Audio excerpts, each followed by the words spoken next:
Ezrat Hashem, là on va faire un peu Parashat Hashavua. Parashat Hashavua, c'est Parashat Noach, Zohar Kadosh. Alors il y a, on va faire le Zohar Hadash. Parce que l'année dernière, on a fait le Zohar normal sur Parashat Noach. Mais en fait, c'est toujours le Zohar, hein, c'est rien qu'il faut savoir. J'ai toujours l'habitude d'expliquer parce qu'on pense que c'est un autre Zohar. Pas du tout. C'est toujours le Zohar de Rabbi Shimon Haveri, mais rien qu'ils ont trouvé les écrits un peu plus tard. Après le Zohar normal, donc dans l'histoire, il a été imprimé un peu plus tard que le Zohar normal. Donc pour différencier la première imprimerie du Zohar avec la deuxième, donc la première elle s'appelle Zohar normal et la deuxième on l'a appelée Zohar Hadash. Bon voilà, c'est rien que pour expliquer que le Zohar Hadash c'est aussi le Zohar. Première différence. Deuxième différence, c'est que dans le Zohar Hadash il y a beaucoup plus d'hébreu. Il y a moins d'araméen, il y a plus d'hébreu. Donc on va dire qu'il est plus facile à comprendre que le Zohar normal. Alors on y va. Il nous dit le Zohar Kadosh, Vayavo el Noach el Ateva. Donc, Vayavo pardon. Vayavo. C'est-à-dire que maintenant, c'est pas que Noach il est parti dans la forêt, il a commencé à chercher une sorte de chaque bête, parce que Kadosh Baruch Hu lui a dit que tu dois amener une sorte de chaque bête qui était dans le monde pour les sauvegarder. Pour continuer le monde avec toutes les espèces qu'il y avait. Donc c'est pas que Noach il est parti maintenant les chercher dans la forêt, etc. Non, c'est écrit le passage qui nous témoigne que les animaux ils sont venus eux-mêmes. Vayavo, ils sont venus El Noach, El Ateva, ils sont venus chez Noach à la Teva, dans la Teva. Et on sait que la Teva c'est la Shrina. C'est la Shrina. C'est pour ça qu'il n'y a pas de question. Mais comment c'est possible? Une Teva à cette dimension qui va avoir toutes les espèces du monde? Impossible. Je veux dire, si tu viens de calculer d'une manière logique, matière, physique, impossible. Tu n'arrives pas au calcul.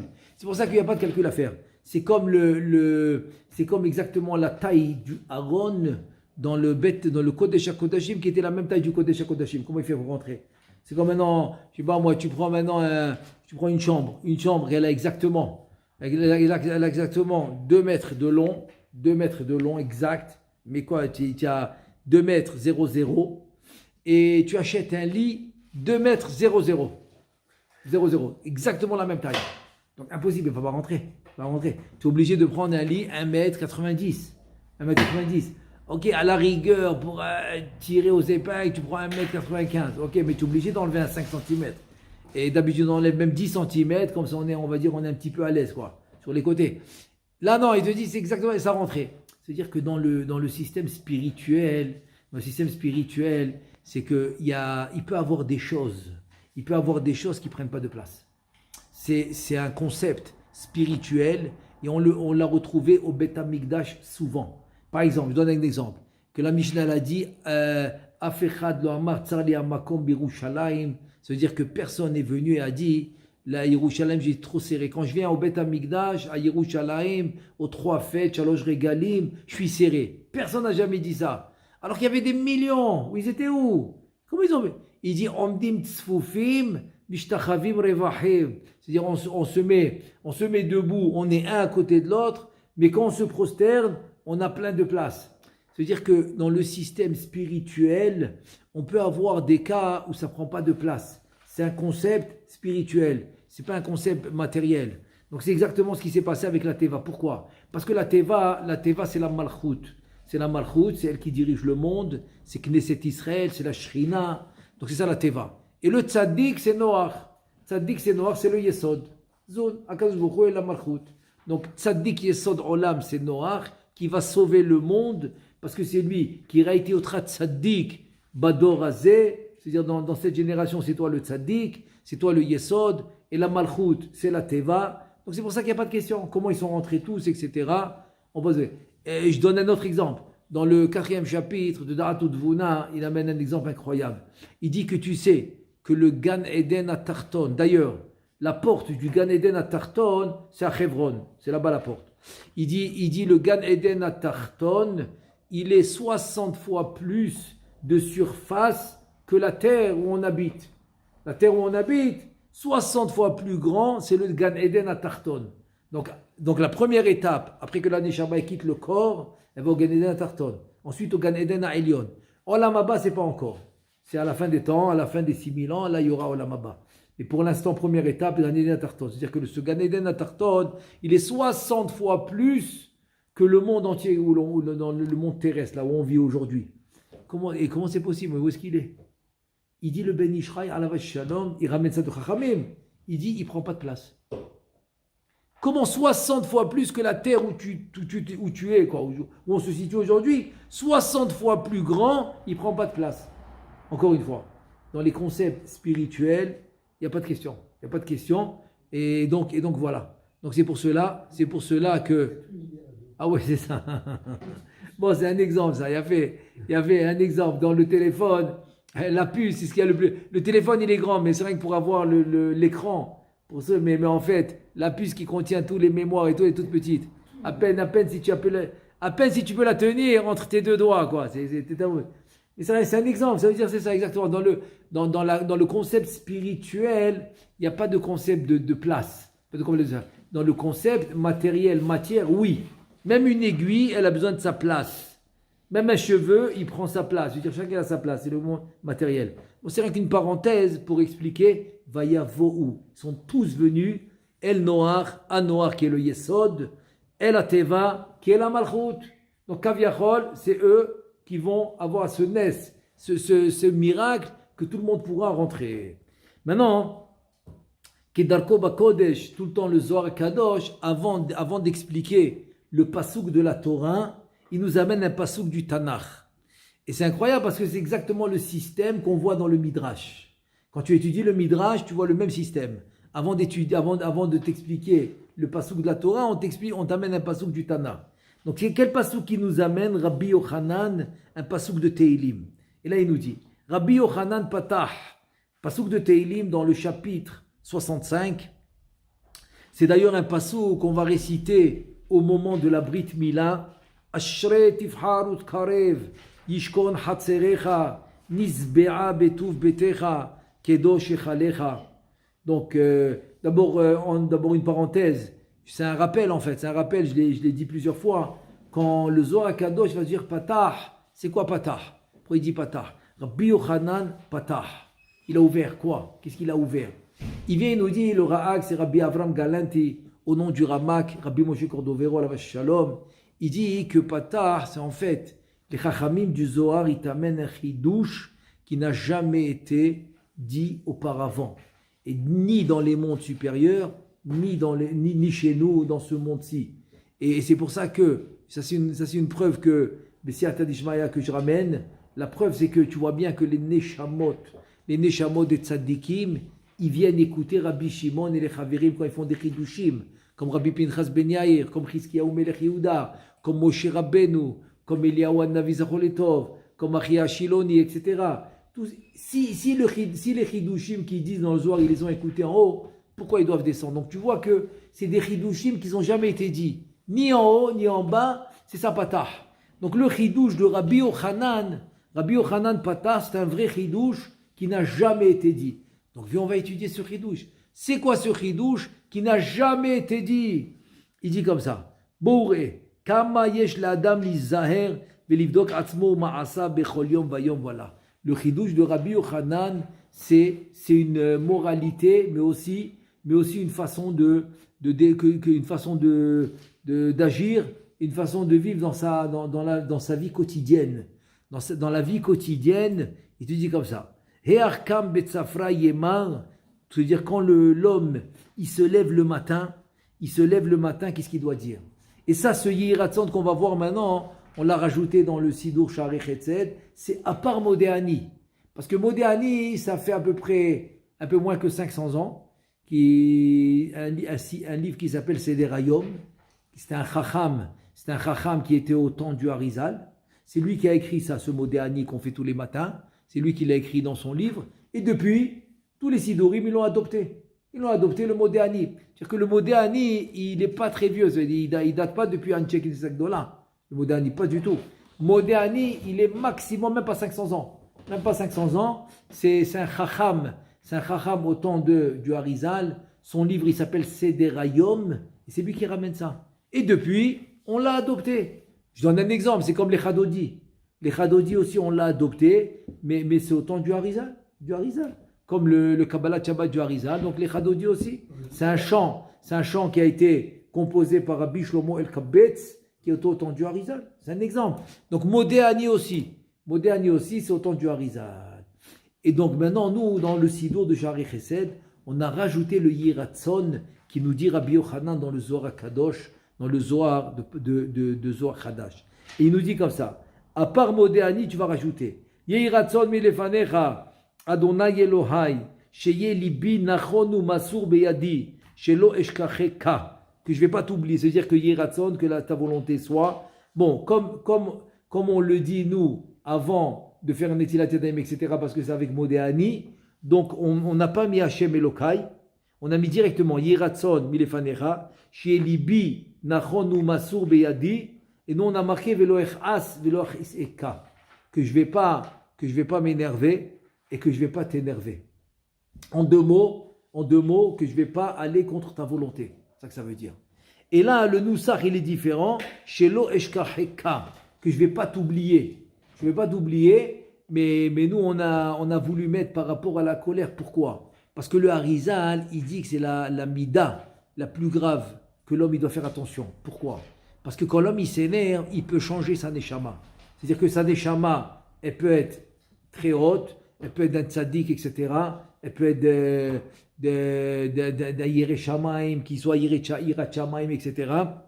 Mais si chas v'shalom il s'énerve, il y a une grande chance, une grande possibilité que sa neshama se change par un rachat. Que chas v'shalom. C'est pour ça c'est pour ça que Rabbeinu Chaim Vitel nous dit Umori zirani meod basé. Mon maître, il m'a averti beaucoup là-dessus. Fais attention. Il dit même un jour, comme ça il raconte, Rabbeinu Chaim Vital, il raconte un jour, j'étudiais avec mon frère. Parce que le Rabbeinu Chaim Vital était jeune. Quand il étudiait, il n'avait même pas 30 ans. Quand il étudiait avec le Harizal, il n'avait même pas 30 ans. Quand le Harizal est Niftar, il avait 30 ans. Rabbeinu Chaim Vital. Donc qu'est-ce qu'il avait? 28 ans et demi quand il l'a connu. Il dit un jour, j'étudiais avec mon frère. Et je lui ai enseigné la Gemara. Et donc, il avait des difficultés à comprendre, donc je me suis un peu emporté. Mais aujourd'hui, quand tu vas t'énerver avec quelqu'un dans l'étude, qu'est-ce que tu vas lui dire? Ritra de Horaïta. Je me sauve, c'est la chaleur de la Torah. C'est la Ritra, la colère de la Torah. Et il dit, même à cela, Rabbeinu, le Harizal, il m'a dit de faire attention. Même pendant l'étude, que c'est les Shem Shamaim, que soi-disant tu t'énerves pour qu'ils comprennent. Non, il dit même là, non, pas du tout.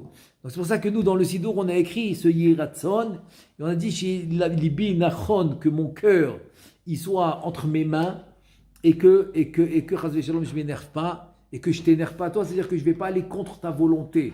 Et ici, le Noussar, Shelo Eshkacheka, que je ne vais pas t'oublier. On va voir tout de suite c'est quoi t'oublier. Avant ça, je voulais juste expliquer ce que ça veut dire que le cœur, Massour Beyadik, soit entre mes mains. C'est quoi que mon cœur soit entre mes mains? Et là, c'est la grande différence entre le tzaddik et le rachat. Le tzaddik, c'est écrit que libam Massour Beyadam, alors que le rachat, c'est le contraire. Ça veut dire que le tzaddik, c'est lui qui contrôle son cœur. C'est lui qui contrôle ses désirs, ses volontés, etc. Alors que le rachat, ou Massour Ali Libo, c'est-à-dire que le rachat se fait diriger par son cœur. Le rachat est livré à ses désirs, est livré à ses volontés. Et là maintenant, on va retourner au Zohar Kadosh qui nous dit ce que ça veut dire que je ne vais pas t'oublier. Ça veut dire quoi c'est quoi ne pas oublier Akadosh Baruch Hu? La réponse est la suivante. Oshit raglohi le mezal. Quand l'homme il va se lever pour aller, Yayen betzaade raglohi. Il va faire attention, il va réfléchir à ses pas. Delo yeshutun le avasha. Qui va pas se diriger et marcher vers le mal, de faire chasve shalom des mauvaises choses, des averot. C'est-à-dire quand tu vas maintenant marcher, tu dois penser, qu'est-ce que je fais? Je marche pour quoi? Je vais faire quoi? Je vais aller à la synagogue, je vais aller prier, je vais aller au Beth Midrash, je vais aller travailler pour amener la parnassa à la maison. C'est-à-dire où je vais aller maintenant faire les courses pour amener ce qu'il faut à la maison. C'est-à-dire qu'il faut toujours réfléchir à faire des choses de mitzvot.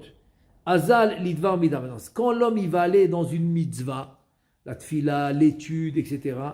Yirhat, oler lidvar mitzvah yarutz. Yirhat, c'est-à-dire il va courir. Quand l'homme il fait une mitzvah, il y a une mitzvah de courir. Zrizim magdimim les mitzvot. Celui qui est zariz, qui est rapide, il va aller vers les mitzvot, donc il va courir. Et d'où on apprend ça? D'où on apprend qu'on doit courir pour aller faire la mitzvah? Chez Nehema. C'est un passouk dans Oshéa An-Navi. Oshéa An-Navi dit la chose suivante. Achare Adonai yelchu ke'aryeh yish'ag. Que après Akadosh Baruch Hu, Avaya ici, Yudke Vavke c'est Akadosh Baruch Hu, on va aller après Akadosh Baruch Hu, yelchu ke'aryeh comme un lion qui rugit, comme un lion qui rugit et qui court après sa proie. Alors nous on va courir comme un lion qui rugit, on va courir après Akadosh Baruch Hu pour faire la mitzvah. Ve'afilu beShabbat, même Shabbat mitzvah le merhat, même Shabbat on a le droit de courir quand il s'agit d'une mitzvah. Même pour les autres choses il faut aller benachat Shabbat, mais quand il s'agit d'une mitzvah on a le droit de courir Shabbat. Avar kol yoma, c'est les mivda gouffé, c'est-à-dire que maintenant la journée est passée et donc c'est arrivé la nuit. Il doit vérifier ses actions. Les mivda gouffé, ma de avad baouyoma, des actions qu'il a fait ce même jour. Ça veut dire que l'homme, au moment de Kriyat Shema la mita, il doit s'asseoir et faire cheshbon nefesh. Réfléchir qu'est-ce qu'il a fait, qu'est-ce qu'il n'a pas fait. C'est pour ça qu'à ce moment-là, on aura le vidouille aussi. Bon, les jours où on fait le vidouille, on aura le vidouille. Et c'est un moment, on se recueille. Le chafetz chaim alav shalom, il prenait très longtemps. Il y en a même qui disaient entre 1 heure et 2 heures de réflexion le soir, qu'est-ce qu'il a fait toute la journée. Il arrivait à retracer toute la journée pour savoir exactement ce qu'il a fait. Et c'est comme ça que l'homme doit essayer au moins, même si ça prend quelques minutes, on n'est pas le chafetz chaim, nous, on ne peut pas passer 1 heure là-dessus, mais au moins 5 minutes. 5 minutes à la fin de la journée pour faire tchouva et pour essayer de refaire, de faire dérouler toute la journée devant nous pour savoir qu'est-ce qu'on a fait, qu'est-ce qu'on n'a pas fait, qu'est-ce qu'on a fait de bien, qu'est-ce qu'on n'a pas fait de mal, qu'est-ce qu'on a fait de bien, qu'est-ce qu'on a fait de mal, chas v'shalom. Et même des fois, le bien qu'on a fait, il n'était pas entièrement bien. On avait une mauvaise intention. Par exemple, on a fait une mitzvah, mais l'intention, c'était pour du kavod, par exemple. Donc, c'est vrai qu'on a fait une mitzvah, mais l'intention n'était pas bonne. Là aussi, il faut faire cheshbon nefesh.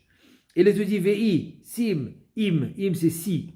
Tsarir yaase miyad tshuva, alav kodem shisha. Donc, si maintenant il trouve qu'il a fait chas v'shalom quelque chose de pas bien, il pourra faire tout de suite tshuva avant d'aller dormir.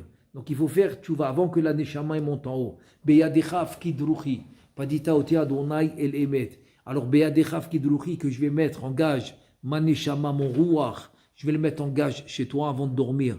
Donc avant de mettre la neshama en haut, en gage chez Akadosh Baruch Hu avant de dormir, il faut faire tchouva. Donc il faut vérifier ses actions. Et là maintenant, on va citer un dire de Chachamim qui dit une chose extraordinaire. On aime bien les sgoulot, les protections.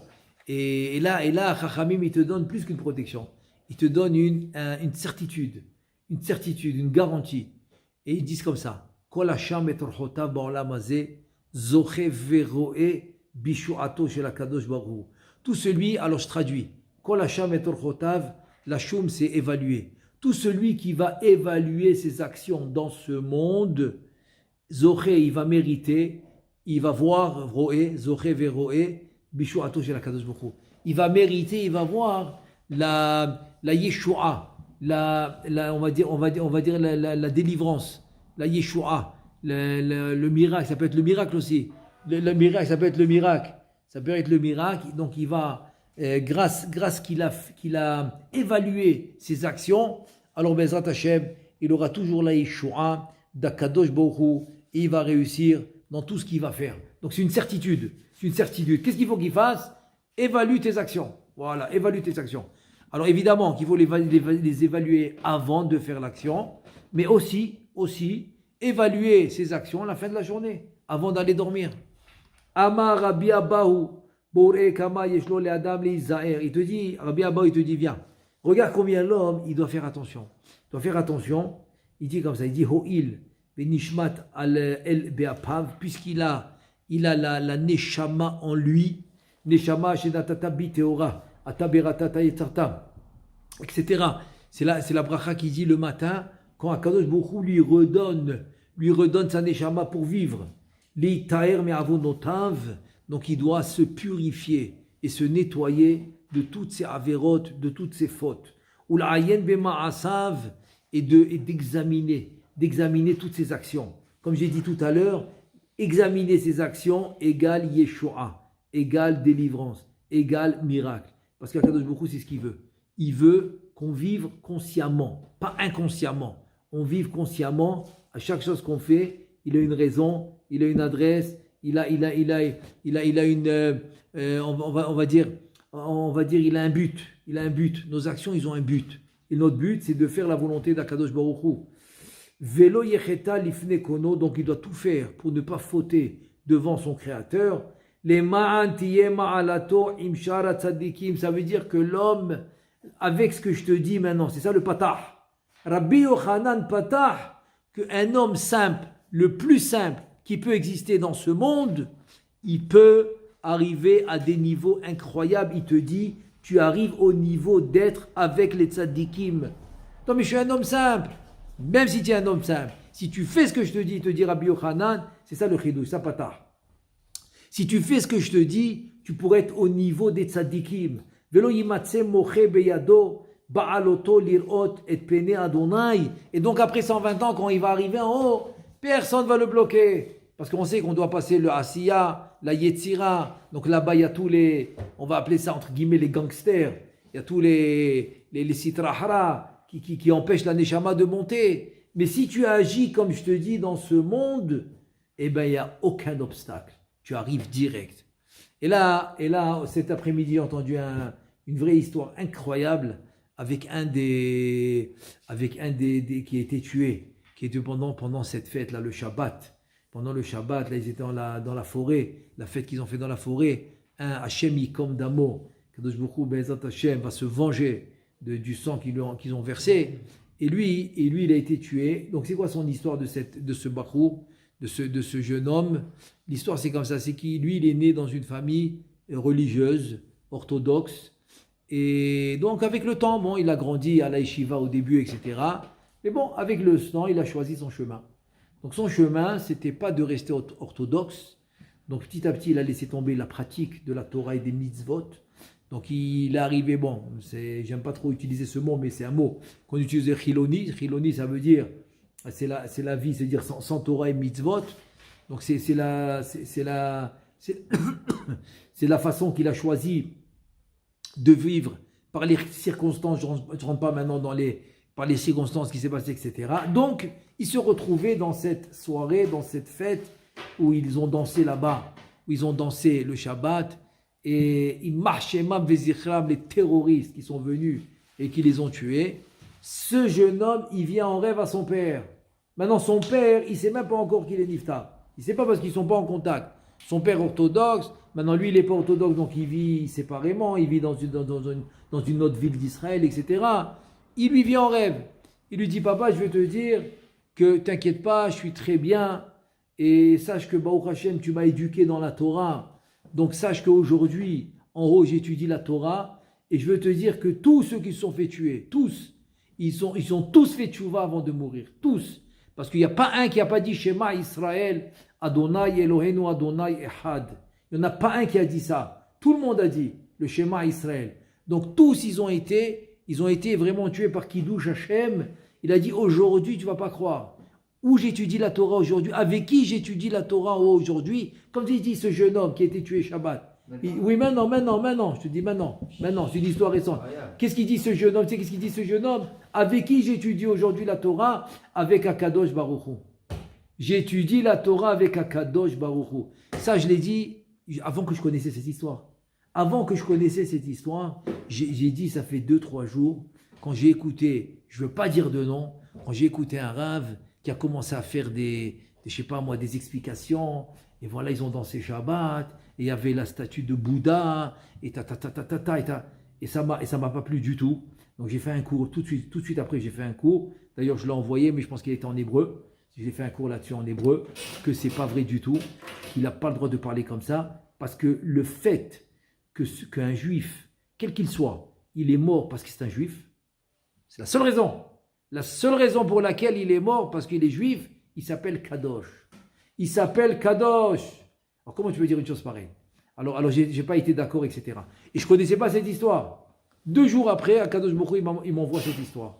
2 jours après, il m'envoie cette histoire pour confirmer, Baruch Hashem, pour confirmer ce que j'avais dit, que tu vois qu'ils sont Kadosh. Il étudie la Torah avec Akadosh Baruch Hu. Je me pose la question maintenant. Combien d'orthodoxes ils vont arriver à ce niveau-là? Combien? Tous? Impossible.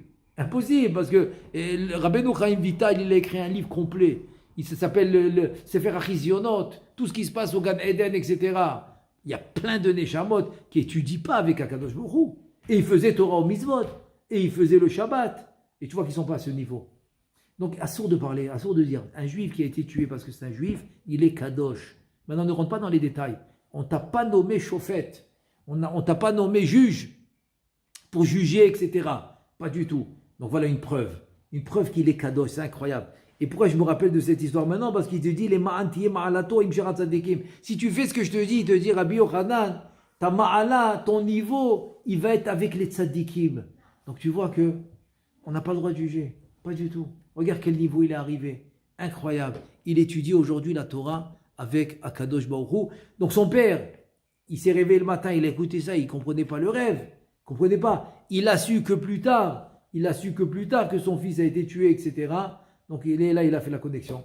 Donc il a compris le rêve. Et maintenant, voilà, à peine s'il a commencé il n'y a pas longtemps, les Shiva, parce que ça a pris du temps. Ça a pris du temps de trouver les corps, de les reconnaître, etc.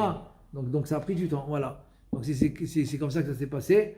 Et voilà, incroyable. Incroyable, aujourd'hui, il étudie la Torah avec Akadosh Baruch Hu. Ça veut dire que si tu fais ce que je te dis, tu peux arriver à des niveaux incroyables.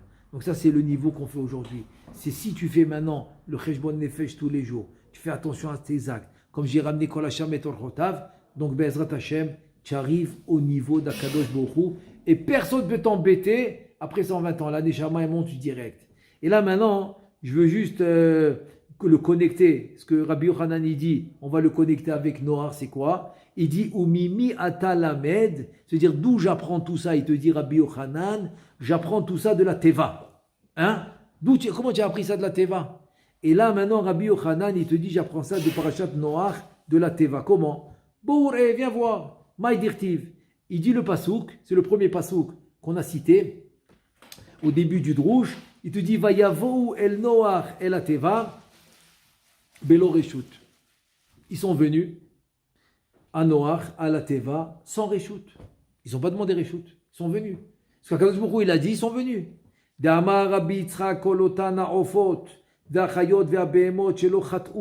Parce que toute la volaille et tous les animaux qui n'ont pas fauté, c'est eux qui sont venus. La Teva, on a dit que c'était la Malchut, c'était la Shrina. Donc tous ceux qui n'ont pas fauté, la Teva les accepte. Tous les animaux qui ont fauté, Ateva docha otam lachut. La Teva ne les accepte pas. Il te dit Uma Teva shur etz yaveshkar.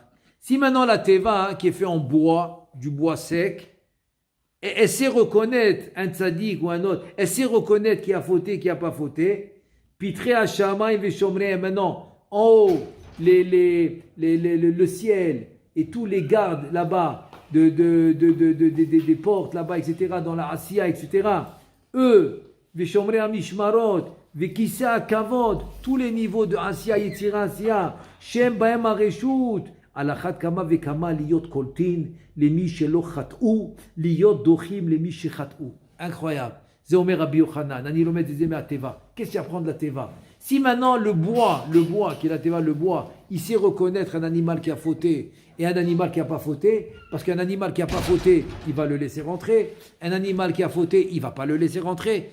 Alors, les malachim, les shomrim, les gardes, après 120 ans qui reçoivent la neshama, eux, ils ne vont pas savoir. Eux, ils ne vont pas faire attention. Alors, c'est sûr Kol Sheken, que ce n'est pas du bois. Eux, ils ont une vie, ils ont le Ein-Sof à l'intérieur, etc. Donc, c'est sûr qu'ils vont savoir. Donc, c'est ça qu'il te dit. J'apprends de la Teva qu'en haut, après, quand tu arrives en haut, donc il voit tout de suite que tu es un tzaddik, il te laisse passer. il te laisse passer. Et sur ça, je vais finir par un ma'asé extraordinaire qui est passé au temps du Rashash. On sait que le Rashash, je l'ai dit souvent, c'est que quand il faisait son cours, à Beth El, il posait la tête 15-20 minutes et il faisait Aliyat Neshama. Il cherchait des chidushim et il se réveillait, il donnait tous les chidushim aux élèves de Beth El dans les shivas des Mekoubalim. Un jour, au lieu que ça prend 20 minutes, ça prenait entre 20 minutes et une demi-heure, toute cette histoire de Aliyat Neshama, entre 20 minutes et une demi-heure. Un jour, au lieu que ça prend 20 minutes, une demi-heure, ça a pris 5 minutes. Il s'est réveillé, il avait des chidushim incroyables. Ils ont dit, mais attends, on ne comprend pas. Attends, tu as passé 5 minutes, on pensait que tu n'avais pas de chidushim. Quand tu es revenu après, tu t'es réveillé après 5 minutes, on a dit, il n'y a pas de chidushim aujourd'hui. Et tu as donné plus de chidushim que d'habitude. Il dit, oui, je vais vous expliquer. Tous les jours, pour que la Neshama fasse à la Neshama, je dois passer tous les shomrim, tous les gardiens. Je dois passer Asiya, Yetzira, etc. Donc il y a le monde de Asiya qui est Roubora. Donc il faut passer tout ça. C'est comme des barrières qu'il faut passer. Il te dit, aujourd'hui, il est Niftar Rabbeinu Chaim Serero Zecher Tzadik Vekadosh Libracha. Il est Niftar aujourd'hui. Et donc, comme ils reçoivent le Tzadik, tout est ouvert. Tous les barrages sont ouverts. Toutes les portes sont ouvertes. Donc j'ai eu la route libre. Et c'était libre, donc je suis monté direct. C'est ce qu'il dit le Zohar. Si ta Neshama, elle est comme ça, elle illumine parce que tu n'as pas fauté, personne ne t'arrête. Tu montes direct. De la même manière que la Teva, c'est le bateau, là, le bateau de Noir. La Teva, elle va reconnaître l'animal qui a fauté, qui n'a pas fauté. Il dit en haut la même chose. La Neshama qui n'a pas fauté, elle monte direct. Comme ce bachour là, comme ce jeune homme qui a été tué par les terroristes. Il marchait mal Vézichram. Aujourd'hui, il étudie avec Akadosh Baruch Hu. Tu vois que tout va dépendre de ça. Tout va dépendre de la propreté. J'appelle ça propreté, en fait, ça veut dire que, parce que le mashal de la Avera, c'est la tâche. C'est la tâche. Comme je donne toujours le mashal, c'est un beau mashal. Beau mashal qu'un homme à Rosh Hashanah, parce que c'est arrivé une fois au Ben Ishraï. Ben Ishraï, c'est arrivé une fois, il s'est habillé tout en blanc. Il sort pour aller maintenant à la tfila de Rosh Hashanah. Mamash, il est juste avant la mincha de Rosh Hashanah. Et là, quand il sort de la maison, paf, une femme, elle a lavé son balcon, paf, elle a fait tomber l'eau très sale, elle a fait tomber, et ça salit son costume. Donc c'est normal, elle s'est mise à genoux pour demander pardon, Ben Ishraï. À genoux, elle s'est mise, et elle a demandé 1000 fois pardon. Ben Ishraï a dit, c'est bon, je te pardonne, il n'y a pas de problème. Maintenant, moi, je pose la question, il l'a pardonné, mais l'habit, il est sale. Donc il est rentré se changer. Il a pardonné, ok, c'est la même chose. Quand l'homme il faute, il demande pardon à Kadosh Baruch Hu. Kadosh Baruch Hu, il dit je te pardonne, mais l'habit, elle est sale. Donc la faute, ça représente la tâche. Alors c'est pour ça que je dis la propreté. Quand c'est-à-dire qu'il n'y a plus de tâche. Tu as tellement fait tchouva d'une manière sincère que tu as tout nettoyé. Et là, ça monte direct. Oh Bezrat Hashem, Hashem les Akeno, d'avoir la rédemption finale très très bientôt, avec beaucoup de miséricorde. Amen ve Amen.